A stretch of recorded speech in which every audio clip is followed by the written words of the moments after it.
Good morning मित्रांनो. आज आहे आमच्या ट्रिपचा दिवस दुसरा आणि आत्ता आम्ही आहोत पिथोरागड येथे. आता तुम्ही म्हणाल की गोलू देवता टेम्पल नंतर डायरेक्ट डे 2 कसा काय? तर त्याचं झालं असं की काल तिथून निघाल्यावर गोलू देवता टेम्पल म्हणजे गॉड ऑफ जस्टिस इथून निघाल्यानंतर एक थोडंच पुढं आल्यावर साधारण एक 10-15 किलोमीटर आल्यावर नेमकं स्टीफ चढ होता. त्या चढालाच दीपकच्या गाडीची चेन ही कट झाली. म्हणजे स्पीड स्लो होता म्हणून काही झालं विषय नाही. पण चेन जागेवर कट झाल्यावर गाडी थांबली. आम्ही सगळी थांबलो. मागून कॅम्पर आमचा बॅकअप व्हॅन होतीच आली. आल्यावर ते सगळं कॅम्परमध्ये चढवणे, बांधणे ह्या सगळ्या गोष्टीमध्ये आमचा थोडा बराच टाईम गेला. आणि त्यामुळं मग पुढं जागेश्वर धामला आम्ही जवळजवळ 7:30-8 वाजता पोचलेलो. पण अंधारात आत जाऊन मतलब नव्हता म्हणून तिथून आम्ही ते बायपास करून तसंच पित्तोरागडच्या दिशेने रवाना झालो. तिथून पित्तोरागड होतं जवळजवळ 90 किलोमीटर. तर त्या 90 किलोमीटरसाठी आम्हाला वाजले रात्रीचे 1:30 या हॉटेलमध्ये यायला. हॉटेल तसं ठीकठाक आहे.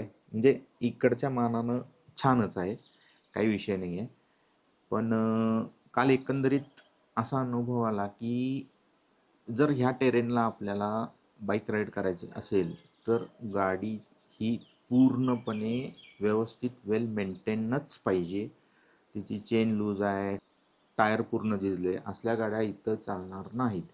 आणि रस्ते पूर्ण सगळे वळणावळणाचे आहेत. त्यामुळे गुगल मॅप जे टायमिंग दाखवतं एक्झॅक्ट किंबहुना त्याच्यापेक्षा 15-20 मिनिट जास्तीच हे टाईम हे लागतं. आपण म्हणतो की काय 90 किलोमीटर जायला 3 तास? हो, तिथं 90 किलोमीटर जायला सुद्धा 3.5-4 तास लागतात. कारण रस्तेच तसे. ठीक आहे. तर दुसरी गोष्ट आम्ही ज्या गाडीचं काल टायर बदललं आहे का दीपकच्या गाडीचं, त्याच गाडीची चेन तुटली. म्हणजे टायर बसवताना चेन फुल एकदम टाईट ठेवलेला. जे आम्ही आमच्या गाईडला सांगितलेलं, पण गाईड काय बोलला की पित्तोरागडमध्ये आपला मेकॅनिक आहे, तिथं गेल्यावर आपण करू. ठीक आहे. या हिशोबानं आम्ही ती गाडी घेऊन येत होतो. पण मध्ये हा सगळा इन्सिडेंट झाला आणि आम्हाला लेट झाला. त्यामुळं थोडंसं त्रास म्हणता येणार नाही, पण हा एक वेगळा नवीन अनुभव सगळ्यांनाच शिकायला मिळाला. बरं, आम्ही सकाळी थोडं टाईमपास जास्ती केलेलं, याची चांगलीच नुकसान भरपाई आम्हाला रात्री करायला लागली. हेही तितकंच खरं आहे. बाकी आज आम्ही धारचुलाला जाणार आहे. तर त्याचा सीन असा आहे की तिथं रस्ता रुंदीकरणाचं काम चालू आहे. त्यामुळं सकाळी 9 ते दुपारी 12 वाजेपर्यंत गाड्या पूर्णच कुठले सगळं ट्रॅव्हलिंग बंद असतं. मग 12 ते 2 काहीतरी ओपन आहे. त्या पॅचमध्ये आम्हाला तिथून पुढं जायचं आहे. त्यासाठी आत्ता इथून आम्हाला 9:30ला निघणं गरजेचं आहे. म्हणून आत्ता सकाळचे वाजलेले आहेत 8. आम्ही पटापट आवरून नाश्ता करून लगेच गाडीवर बसणार आहे. तर असा आजचा प्रोग्राम आहे. जाता जाता आणि आपण गाडीवर बोलूच. आणि हा आमचा आहे गॅलरीतून हॉटेलचा व्ह्यू. इथल्या लोकांची एक प्रथा आहे, जी लोक यांच्या हॉटेलला व्हिजिट करतात त्यांना त्यांनी बेस्ट विशेससाठी असं ट्रीट करतात, टीका लावून, जेणेकरून त्यांची पुढची जर्नी चांगली सफल व्हावी आणि भोलेनाथाचं दर्शन त्यांना व्हावं चांगल्या प्रकारे. यासाठी हे ट्रेडिशन आहे यांची सी ऑफ हॉटेलकडून.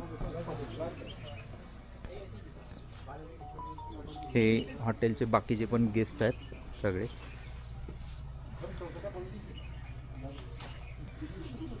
चला, आता आम्ही इथून सी ऑफ करणार, हॉटेलमधून निघणार आणि डायरेक्ट आता प्लॅन आहे धारचुलामधून गुंजीला जाणार आहे.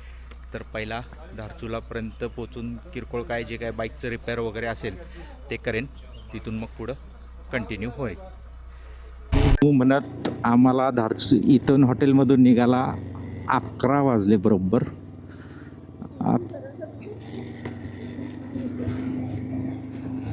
आता आम्ही निघालो आहे धारचुलाकडे. आजचा स्टॉप असणार आहे आमचा नाभी गुंजी इथे. ते जवळजवळ आहे इथून 180 किलोमीटर्स, म्हणजे 8 तासाचा थोडक्यात जर्नी आहे.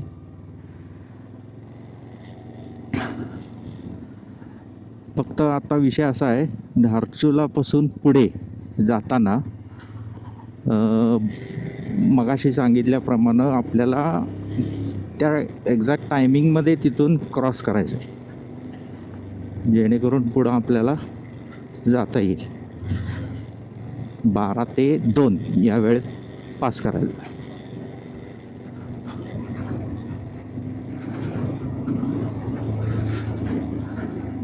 जयदेव दादा पुढे आहेत, मॅप लावला आहे, त्यांनी लीड करालेत. मी मागे स्वीपला आहे. हा नजारे, सीनरी. काल रात्री अंधारात आमचं असलं बरंच काही मिस झालेलं दिसते.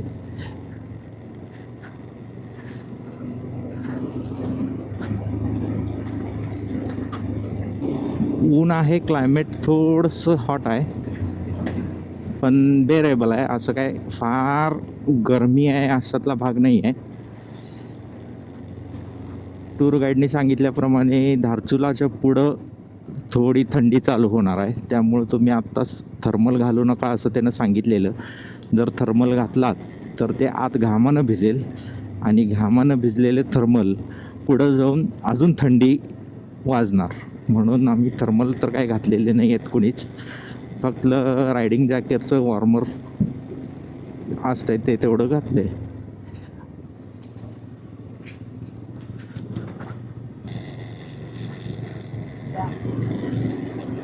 होपफुली आज सगळ्यांच्या गाड्या व्यवस्थित परफॉर्मन्स देऊ देत.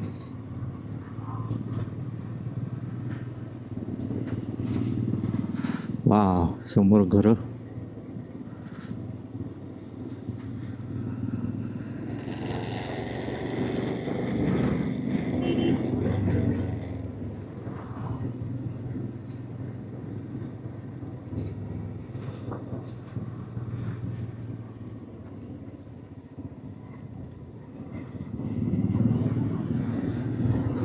चला आता थोडं बंद करू आणि पुन्हा असं छान नजारे आले की चालू करू.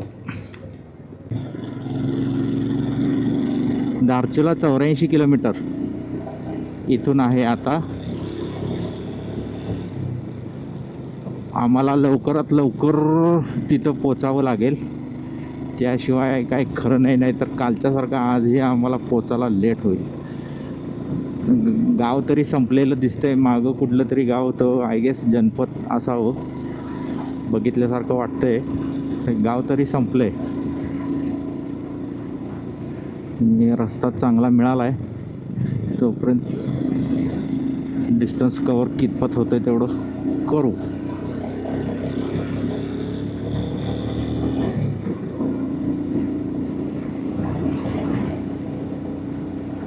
गाईडनं सांगितलेलंच आम्हाला की तुम्ही एक चेन लॉक एक्स्ट्रा तो घेऊन याला म्हणून गेला आहे.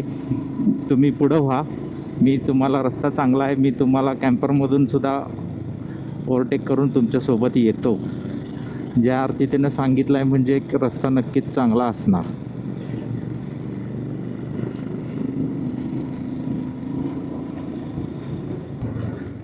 वा वा वा वा वा, प्रत्येक टर्नवर छान छान सिनरी.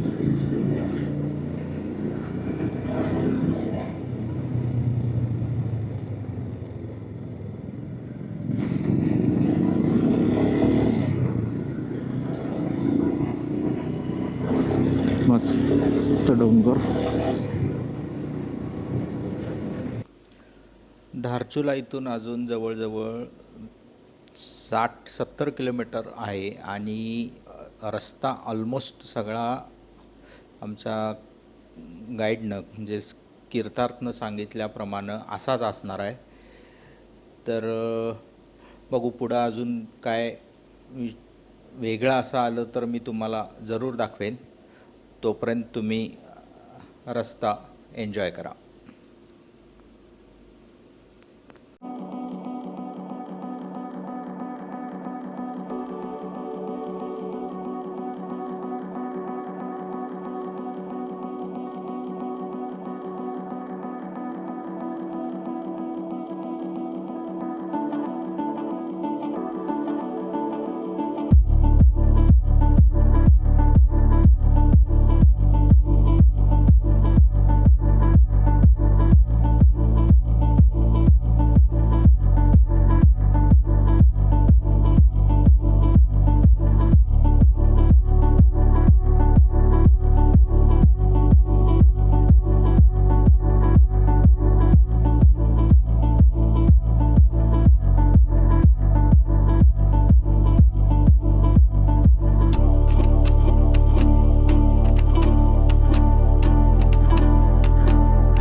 उन्हाच्या रस्त्यावरून येऊन आम्हाला थोडा कंटाळा आलेला, म्हणून 1-2च मिनटं आम्ही इथं ब्रेक घेतलेला.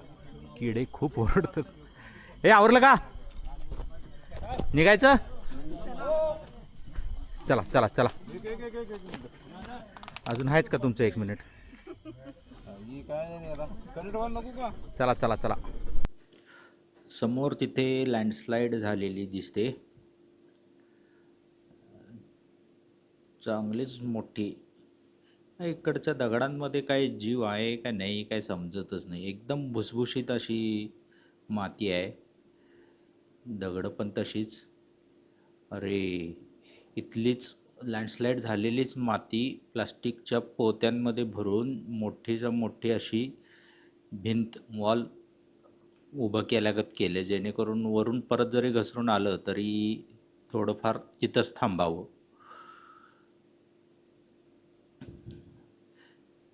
आहे इकडं लँडस्लाईडचं काय अंदाज नाही.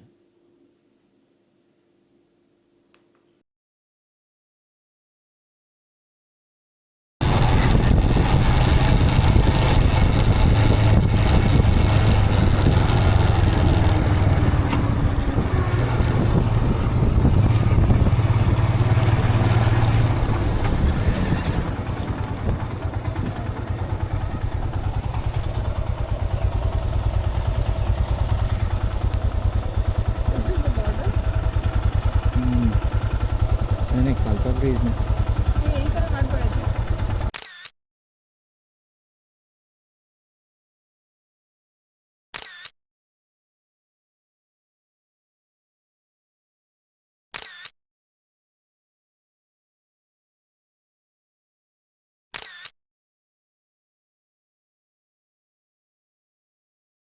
सॅड न्यूज अशी झालेली आहे की त्या साईडचा तो जो ब्रिज आहे त्या ब्रिजचं ड्रोननं शूटिंग चाललेलं आमचं. छान शूटिंग झालं सगळं, आणि काय झालं अचानक माहीत नाही, ड्रोन एकदम मागं पुढं फ्लाय करायला लागला आणि कंट्रोल मिस झालं. मिस झाल्यावर ह्या ब्रिजला धडकला आणि पाण्यात पडला. आता आम्ही खाली येऊन हुडका लागलो आहे, बघूया मिळतं का. ड्रोन हुडकण्याच्या नादात आमचा जवळजवळ नाही म्हटलं तरी 1.5-2 तास गेले. पहिला फोटो सेशन केलं, त्यात एक अर्धा तास घालवला. त्याच्यानंतर ड्रोन हुडकण्यात एक अर्धा तास गेला. असं करून आम्ही जवळजवळ 1.5-2 तास लेट झालो आहे. असो, आमच्याकडं दुसरा ऑप्शन नव्हता की पुढं आम्हाला जायलाच पाहिजे. त्यामुळं एक आशा होती की बाबा ड्रोन पाण्यात जरी पडला असला तरी प्लास्टिकचा असल्यामुळे कुठं तर कडेला येईल आणि आम्हाला तो सापडेल. पण तसं काय झालं नाही. त्यामुळं आम्ही ड्रोनला तिथेच सोडून पुढे निघालो आहे.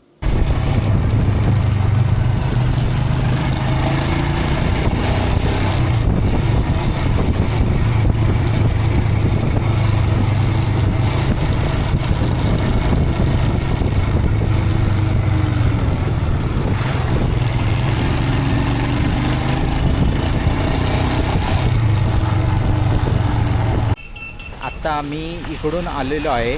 आल्यानंतर हे दार्चुलामध्ये एंट्री केल्या धोलीगंगा पॉवर स्टेशन NHPCL लिमिटेडचं लाईटचं हे आहे, स्टेशन आहे. त्याच्याबरोबर शेजारीच हा इंडियन ऑइलचा पेट्रोल पंप आहे. हा पंप आम्हाला इथं लास्ट आहे. आम्ही सगळेजण गाईडच्या सांगण्यानुसार इथं सगळ्या गाड्यामध्ये पेट्रोल फुल करून घेणार आहे टाकी, आणि नंतर आमच्या ह्या कॅम्पर व्हॅनमध्ये सुद्धा त्यांनी 20 लिटर पेट्रोल घेतलेलं आहे. तर असावं म्हणून आता पुन्हा आम्हाला वर आदि कैलाश आणि ओम पर्वत जाऊन पुन्हा इथं धारचुलाला यूज तोपर्यंत कुठेही फ्युल मिळणार नाही आहे, म्हणून टाकी फुल करून आत्ता घेतली. हा शेवटचा पंप. कुठून पॉवर स्टेशनपासून आता इथून पुढे आम्ही गावामध्ये जेवणार आहे. जेवण करूच तोपर्यंत टायमिंग ऑलमोस्ट 4 होईलच आणि 4 वाजता रोड ओपन झाले की आम्ही पुढं निघणार. बहुतेक आता इथून पुढे सगळा हा असा rough patch off roading type patch आम्हाला लागेल असं वाटतंय. बघूया, पुढं मीही नाही गेलो, आपण बघूयाच. चलो, मी पण माझ्या गाडीत पेट्रोल फुल करतो आणि भेटूया जेवणाच्या टेबलवर. थोडंच पेट्रोल भरल्यावर थोडंच पुढं आल्यावर आम्ही या हॉटेलमध्ये आलेलो आहे जेवण्यासाठी. अगदी थोडंच पुढं आल्यावर. आणि इथं मजा अशी आहे, मी आमच्या गाईडलाच देतो, त्याच्या तोंडूनच ऐका. हां सर, अभी जो हमारे जस्ट सामने का जो लैंडस्केप है वो नेपाल की टेरिटरी में आता है और ये जो नदी है महाकाली नदी, ये हमारी बाउंड्री है इंडिया और नेपाल के बीच में और हम नेपाल अच्छा। के साथ फार वेस्ट वाला रीजन शेयर करते हैं, यानी कि फार वेस्ट नेपाल है। अच्छा, इधर साइड को हम धारचूला बोलते हैं लोकल में और उधर वाले साइड को दारचूला बोलते हैं जिसमें एच साइलेंट हो जाता है। और ये जो महाकाली जो है ये वेस्टर्न बाउंड्री बना रही है। ईस्टर्न बाउंड्री बनाती है मेची नदी जो कि बिहार के किशनगंज डिस्ट्रिक्ट में है। ये वेस्टर्न है, वो ईस्टर्न है। ओके। जैसे अभी हम पिथौरागढ़ में हैं तो ऐसे ही 4 और स्टेट हैं जो नेपाल के साथ हमारा बाउंड्री शेयर करते हैं। पहला उत्तराखंड, दूसरा यूपी, तीसरा बिहार, चौथा वेस्ट बंगाल और पांचवा सिक्किम। हाँ, सिक्किम जो है वो नॉर्दर्न रीजन के साथ बाउंड्री शेयर करेगा नेपाल के, और जो वेस्ट बंगाल और जो आपका बिहार वाला इलाका है वो सेंट्रल नेपाल और ईस्टर्न नेपाल के साथ बाउंड्री शेयर करेगा। हम जो है वो वेस्ट नेपाल के साथ करते हैं, वेस्ट और फार वेस्ट। यूपी जो है वेस्ट नेपाल के साथ और हम फार वेस्ट। फार जैसे आप देखेंगे यहाँ की गाड़ियों में नंबर प्लेट देखेंगे तो उसमें लिखा होगा सुदूर पश्चिम। सुदूर मतलब फार और पश्चिम मतलब वेस्ट, यानी फार वेस्ट वाला रीजन। अच्छा। और ये अभी हम है यहाँ से आगे जाएंगे तो व्यास वैली की ओर कंटिन्यू करेंगे। ये नदी हमारे साइड बाय साइड चलती रहेगी। ओके। और मैम ये जो नदी है ना मैम, ये नदी का नाम महाकाली नदी है और ये महाकाली। टनकपुर जाके शारदा हो जाएगी। अच्छा। और ये जो महाकाली को जो बाउंड्री बनाई है ब्रिटिशर्स ने बनाया था मैम 1816 में। ये तब से यही चल रहा है। और वो संगम कहाँ पे है, काली और गोरी का? वो मैम जौलजीबी में है आगे। Okay, done.